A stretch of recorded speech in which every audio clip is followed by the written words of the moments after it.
بسم اللہ الرحمن الرحیم۔ علم اور عقل، نالج اینڈ انٹلیکٹ۔ نفس کو جاننے کے لیے سب سے پہلے علم اور عقل کو جاننا اور پہچاننا ہوگا۔ علم کیا ہے اور عقل کیا ہے؟ اللہ تعالیٰ قرآن میں فرماتے ہیں کہ علم دیا گیا مگر تھوڑا سا، محدود سا، لمیٹڈ علم ہے۔ وَيَسْأَلُونَكَ عَنِ الرُّوحِ قُلِ الرُّوحُ مِنْ أَمْرِ رَبِّي وَمَا أُوتِيتُم مِّنَ الْعِلْمِ إِلَّا قَلِيلًا۔ اور یہ لوگ تجھ سے روح کے متعلق سوال کرتے ہیں، کہہ دو روح میرے رب کے حکم سے ہے، اور تمہیں جو علم دیا گیا ہے وہ بہت ہی تھوڑا ہے۔ بنی اسرائیل 85۔ وَإِلَّا قَلِيلًا کہتا ہے اگر خالق کہہ رہا ہے کہ علم تھوڑا ہے تو یہ بھی ماننا پڑے گا کہ عقل محدود ہے۔ پہلے علم اور عقل میں فرق کو سمجھ لیں۔ علم کسی شے کو جان لینے کا نام ہے، نوئنگ ہے۔ خود کو جاننے کے لیے ہمیں تلاش کرنا ہوگا کہ ہمارے علم کا معیار کتنا ہے، اس کی پہنچ کہاں تک ہے۔ تو بات یہاں پہنچتی ہے کہ علم اپنی اصل میں کیا ہے۔ علم کی ایکچویلٹی تک پہنچنے کے لیے ہمیں خیال یعنی کہ تھاٹ کو جاننا ہوگا، کیونکہ ذہن کی حرکت علم کی حرکت ہے، یعنی علم خیال سے متحرک ہوتا ہے۔ خیال یادداشت کا نام ہے، میموری ہے، ڈیٹا ہے۔ اگر کسی کی یادداشت کھو جائے تو اس کی سوچ ختم ہو جاتی ہے یا بے ترتیب ہو کر علم کے بگاڑ میں تبدیل ہو جاتی ہے اور پاگل پن کا ظہور ہوتا ہے۔ ہمارے تمام تر خیالات ہماری مکمل ترین یادداشت یعنی کہ میموری ہیں، اور ہماری تمام تر میموری ہمارا ماضی ہے۔ غور کیجئے، کیا ایسا نہیں ہے ہمارے پاس مستقبل کی کوئی میموری نہیں ہے، کوئی ڈیٹا نہیں ہے؟ حال کے اندر فی الوقت ہم خود موجود ہیں۔ اس کا مطلب یہ ہے کہ تمام میموری پاسٹ ہے، جو ہو چکا وہ ہمیں یاد ہے، اور یہی یاد ہمارا خیال ہے۔ مصنف پر یقین کرنے کی بجائے ان سطروں کو ڈاؤٹ کی نگاہ سے دیکھیں اور اپنا تجزیہ خود کریں۔ جن تجربات اور احساسات سے ہم گزر چکے ہیں وہ ہمارا ماضی ہے۔ ہم نے کہیں پڑھا، کہیں سے سنا، کہیں دیکھا، جو کچھ چکھا، سونگھا، جو بھی اپنی ساری زندگی محسوس کیا وہ ہمارا تجربہ یعنی کہ ایکسپیرینس ہے، ہمارا ادراک ہے۔ یہ ہمارا ماضی ہے، اور ہمارا ماضی ہی ہمارا تمام تر نالج ہے۔ ہمیں مستقبل کا کوئی علم نہیں۔ حال کے تجربے سے ہم اس وقت گزر رہے ہیں، اس لیے ہمارا سارا علم ہمارا ماضی ہے۔ علم اپنی حقیقت میں ماضی ہے۔ یہ ایک حقیقت ہے۔ دنیا میں کم و بیش 50,000 سال سے انسان جیتا اور مرتا چلا آ رہا ہے۔ کسی کو علم نہیں کہ کتنی تعداد ہے، نہ کوئی گن سکتا ہے۔ یہاں تک کہ آج کل ہر روز 6 ارب سے اوپر آدم جی رہا ہے، مر رہا ہے۔ اپنے ہم جنسوں کی اتنی عظیم تعداد کے درمیان جیتا ہوا ایک انسان بے حقیقت شے ہے۔ اس کے تجربات لازم ہیں محدود تر کہلائیں۔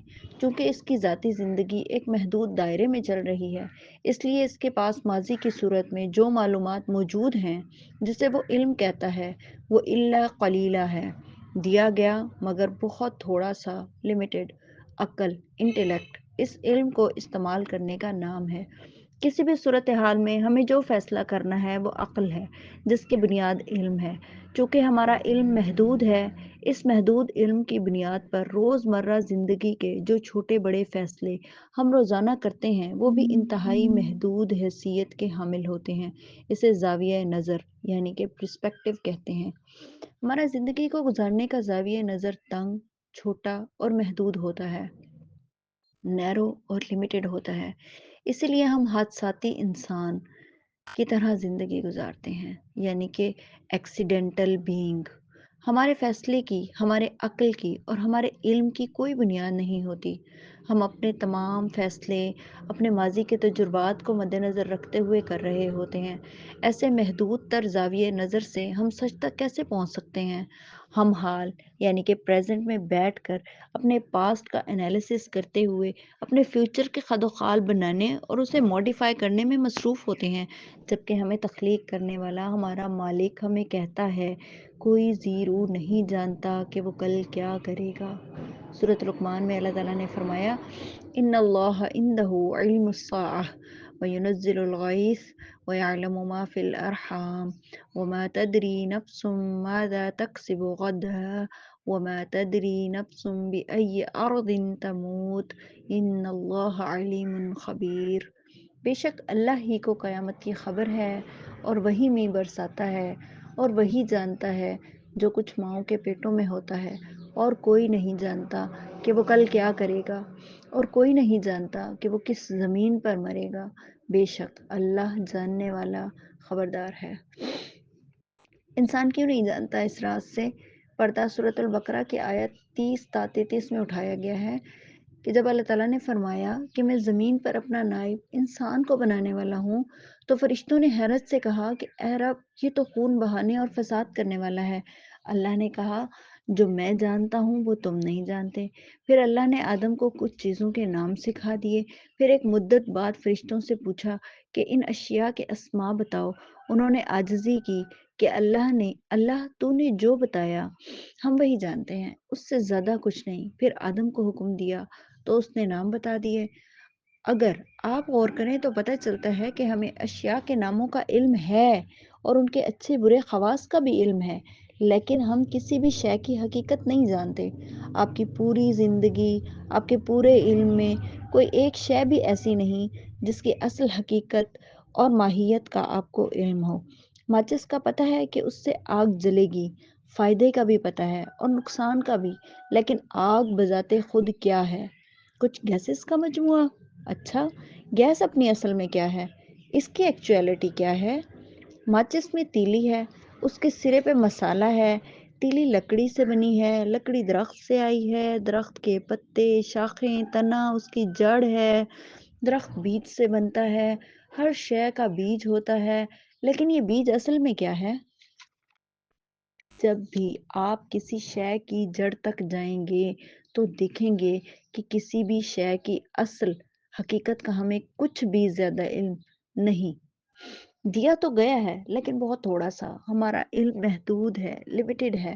جب تک ہم اس حقیقت کو سمجھ کر مان نہیں لیتے، تب تک اصل علم کا دروازہ ہم پر نہیں کھلتا، نہ ہی نفس کا تزکیہ ہو پاتا ہے۔ فرمایا رب لا شریک نے کہ انسان ظالم اور جاہل ہے۔ تو ہم اپنے رب کی اس سٹیٹمنٹ کو کیوں نہیں مانتے کہ ہم جاہل ہیں؟ مانیں گے نہیں تو جہل کا طلسم کیسے ٹوٹے گا؟ اِنَّا عَرَضْنَا الْأَمَانَةَ عَلَى السَّمَاوَاتِ وَالْأَرْضِ وَالْجِبَالِ فَأَبَيْنَ أَن يَحْمِلْنَهَا وَأَشْفَقْنَ مِنْهَا وَحَمَلَهَا الْإِنسَانُ إِنَّهُ كَانَ ظَلُومًا جَهُولًا۔ سورۃ الاحزاب میں اللہ تعالیٰ نے فرمایا ہے ہم نے آسمانوں اور زمین اور پہاڑوں کے سامنے امانت پیش کی، پھر انہوں نے اس کے اٹھانے سے انکار کر دیا اور اس سے ڈر گئے، اور اسے انسان نے اٹھا لیا۔ بے شک وہ بڑا ظالم، بڑا جاہل تھا۔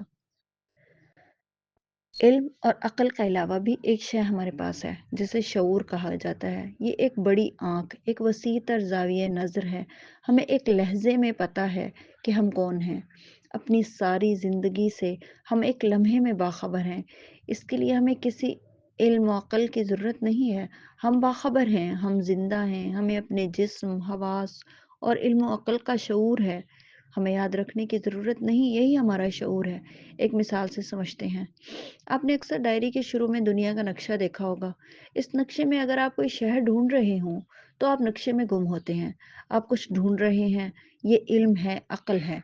اس نقشے کو، اس میپ کو ایک نظر میں پورا دیکھنے کے لیے آپ کو کچھ وقت کے لیے عارضی طور پر اپنی ڈیسٹینیشن چھوڑنا ہوگی، اپنی منزل چھوڑنا ہوگی، اپنا سوال چھوڑ دینا ہوگا۔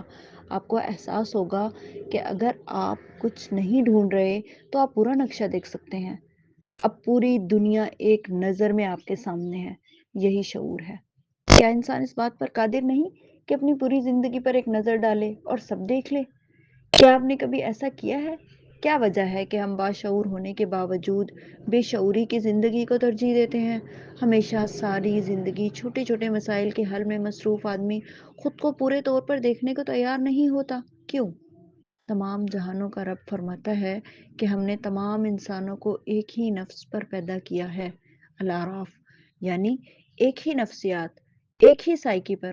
ہم سب کی ایک جیسی نفسیات اور ایک ہی جیسا نفسیاتی خلجان ہے۔ ہمارے حالات اور واقعات جدا جدا ہیں، لیکن ان سے پیدا شدہ کیفیات اور جذبات ایک جیسے ہیں۔ اس لیے کتاب میں جہاں میں لکھا گیا وہ آپ ہیں، اور جہاں آپ لکھ دیا وہ میں بھی ہوں۔ ایک ہی بات ہے، سب میں ایک ہی نفس کار فرما ہے۔